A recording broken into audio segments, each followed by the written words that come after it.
Major League Baseball has a pitching problem, but it's not the problem that you probably think it is, or maybe it is, depending on who you've been listening to since 2020. Let's just get into it. Welcome back to the channel, everybody. I'm Will from M&S, and I don't have Matt with me today. It's my first solo video on the channel in give or take a year. It's been a long time since I've done one of these, but I just had to come on here and talk about probably the greatest issue facing baseball, which is pretty crazy to say given the season started out with the biggest star on the planet embroiled in a theft and sports betting scandal.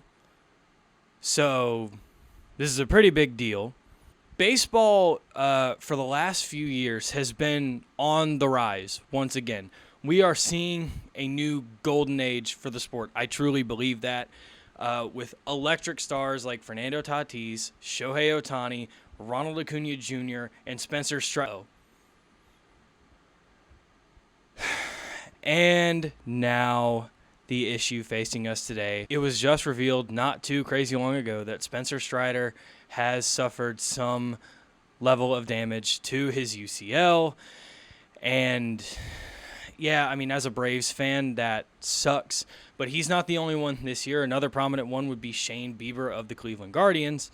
And this has gotten everybody talking about pitcher injuries because, yes, we have seen a fairly decent amount of pitcher injuries since 2021. But that's the thing right there.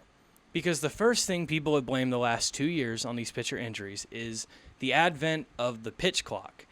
I understand why people think that. And look, last year, I even bought into that narrative a little bit. But you think about it a little more. First off, we saw some early pitcher injuries last year, and people started freaking out, even though actually to that point in the year, I want to say this was like mid-June, it had actually been a decrease in pitcher injuries compared to the last 2 years. But I think the key year here is 21 and 22 because that's when the MLB started cracking down on pitchers using foreign substances. Now, I actually want to talk about another factor in this whole thing that I think is very interesting because it's not my own interpretation. This comes from an expert physician. I believe he still works for the Rangers, but it's Dr. Keith Meister.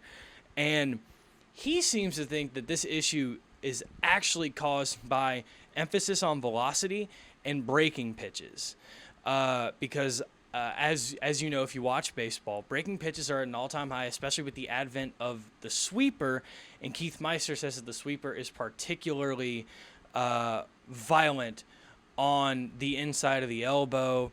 And obviously with pitchers throwing a ton of those and then also gaining a ton of velocity, which has also been known as a key contributor to UCL injuries, that makes sense why we've seen such a drastic rise in these types of injuries. But sort of this revolution of velocity and spin goes back to before 2021. So I think the key thing that exacerbated this all is the conversation around spin rate and sticky stuff. If you don't know, there's this pitcher who used to pitch in MLB. His name was Trevor Bauer.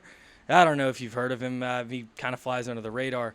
But a few years ago, he pointed out that you could gain multiple thousands of RPM just by using a combination of sweat, sunscreen, and rosin to grip the baseball, and thus the better grip you have on the baseball, the higher your spin rate, and the more deceptive your pitches are.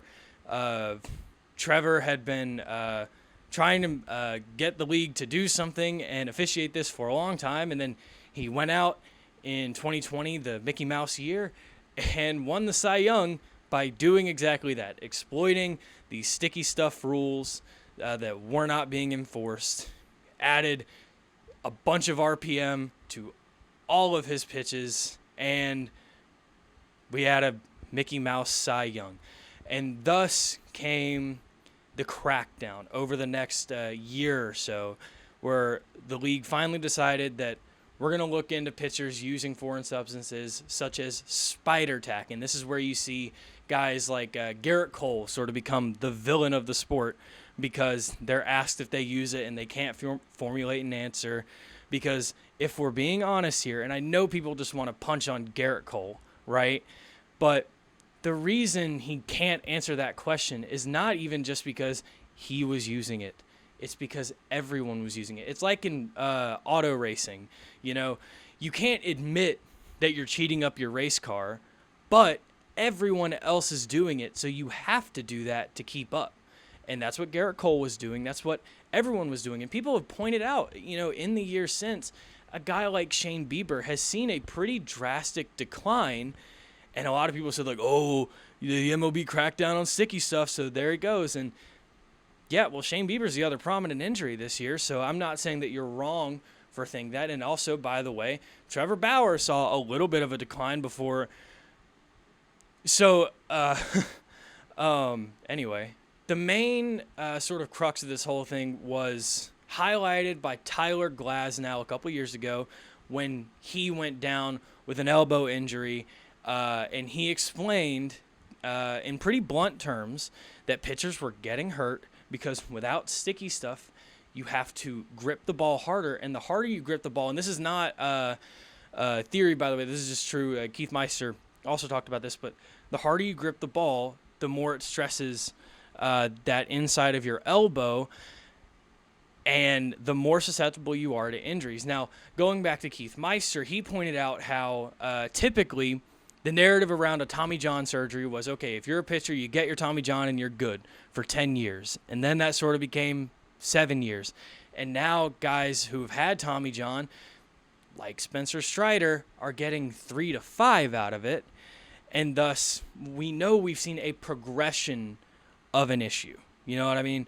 So, velocity and the advent of the sweeper and power change 100% are key contributors, and they have exacerbated the main problem. But the main problem is sticky stuff really was not the villain in this whole story to begin with. Yeah, pitchers using spider tack and all kinds of crazy, wacky combinations specifically to cheat, I understand officiating that. But honestly, pitchers and hitters alike around that time would tell you that they'd rather the pitcher have a better grip on the ball so they're not, I don't know, getting hit in the head with a 100-mile-an-hour fastball because, again, velocity is rising. So, again, people would rather pitchers be able to find the strike zone because they're going to throw nasty stuff anyway. Like, that's the thing that I think people are getting lost in this whole thing. You know, Garrett Cole's going to paint the black with 100 whether he's using sticky stuff or not. You know what I mean?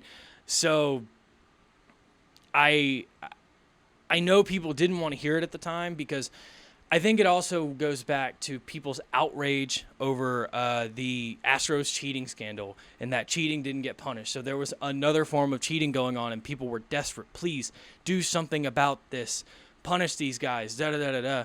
And I think people got worked up without really thinking about the ramifications of what they were asking for because, I mean, it's not like pitchers using sweat, sunscreen, and rosin was hurting the product. And it wasn't creating really an unfair advantage because every pitcher was doing it, and most batters knew they were doing it. And yes, there were some pitchers going way over the top to achieve an advantage. Trevor Bauer, 2020, probably. But at the end of the day, MLB might have really started this spiral of pitcher injuries by deciding to crack down on a problem that they didn't understand. And the truth is that's a problem in most major sports. The NFL is banning hip drop tackles because of a rise in lower body injuries. And that themselves, or that itself is creating another problem of how do you play defense. But also, by the way, hip drop tackles in the first place only became a staple because of the strike zone, ironically, that the NFL was starting to enforce, where you saw guys get penalized for hitting an offensive player anywhere. And then even this year, you saw running backs getting penalized for ducking their shoulder to run through guys. The NFL creating their own problem there. Don't get me started on basketball. Defense doesn't exist anymore, and it's the league's fault. Baseball, just told you there. NASCAR has decided to make all the cars spec and they can't pass each other anymore because they decided to strictly enforce rules that made all the cars similar. We're creating these product and safety issues because NASCAR is dealing with a major safety issue right now because of the new car they rolled out. The NFL is dealing with a ton of lower body injuries because of rules they rolled out. The NBA is dealing with, well, not necessarily injury issues, but an injury to their ratings. At least the point is, we need to just, as major sports leagues, take more time before we roll out these sweeping, like the sweeper pitch. Anyway, before we roll out these sweeping changes that end up having these massive consequences that they couldn't have possibly fathomed. So, is it the pitch clock? Is it the sweeper and the power change? Is it the increase of velocity? Is it the lack of sticky stuff? To all of those, yes, yes, yes, and yes. It's all of those things and probably more that I can't begin to understand, because even a guy like Dr. Keith Meister is still trying to understand this stuff too, and he's been studying this his entire life. So just what I beg of Major League Baseball, as in the next 5 years they will go into a new administration with a new leader, but in the end of Rob Manfred's tenure, and in the beginning of whoever the hell takes over the sport after, please don't overreact, because you will end up like the NFL, like NASCAR, like the NBA. And similarly to NASCAR, baseball's back on the up and up. We need to try and maintain that, but we have to keep our stars out there. Spencer Strider potentially having to get another Tommy John sucks so bad. Shane Bieber going down with Tommy John sucks so bad. Shohei Ohtani not being able to pitch this year in his first year of a massive new contract with the most iconic team in the sport, not named the Yankees, sucks so bad. That being said, thanks for listening to me ramble for a minute. It's been a while since I've got to do something like this, but if you enjoyed the video, please leave a like and subscribe. Also, we have our NASCAR podcast, The Shifter, out every week, mostly. And we should have plenty more content coming to the channel for you guys. I myself making more videos like this, Matt doing his new solo videos, and we also have some interesting projects coming your way very, very soon. So please stay tuned. Thank you for watching. This has been MNS. I'm Will, signing off.